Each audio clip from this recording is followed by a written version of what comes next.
ในวันที่ 14 กันยายน 2024 นี้สหายพลโทศาสตราจารย์ปริญญาเอกวงศ์คำพรหมกรกรรมการศูนย์กลางภาครองรัฐมนตรีกระทรวงป้องกันประเทศพร้อมด้วยคณะ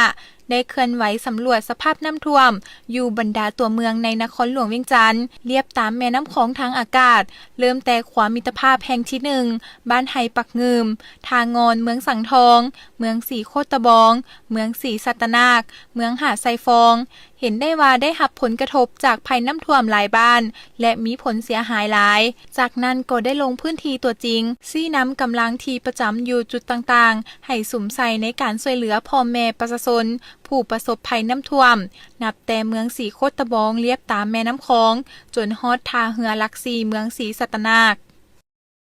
ในตอนเช้าวันที่ 15 กันยายน 2024 นี้ฐานสอนไซสีพันดอนนายกรัฐมนตรีพร้อมด้วยรัฐมนตรีรองรัฐมนตรีจากกระทรวงที่เกี่ยวข้องได้ลงเคลื่อนไหวติดตามสภาพน้ำท่วมอยู่เลียบตามแคมแม่น้ำคลองและได้ลงสุกยูการป้องกันการระบายน้ำออกจากนครหลวงเวียงจันทร์อยู่จุดประตูระบายน้ำบ้านห้วยมักเหี่ยวเมืองปักเงิม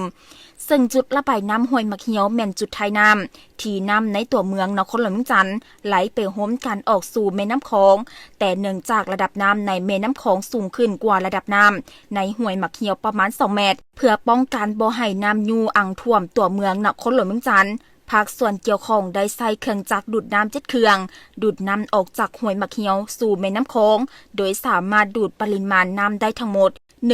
136,000 ลิตรต่อชั่วโมงในตอนเช้าของวันเดียวกันฐานสอนไซสีพันดอนนายกรัฐมนตรียังได้เคลื่อนไหวติดตามสุขยูให้กำลังใจ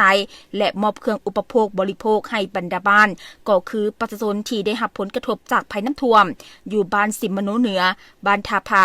บ้านสุบโฮงแก่งยางเมืองหาดไซฟอง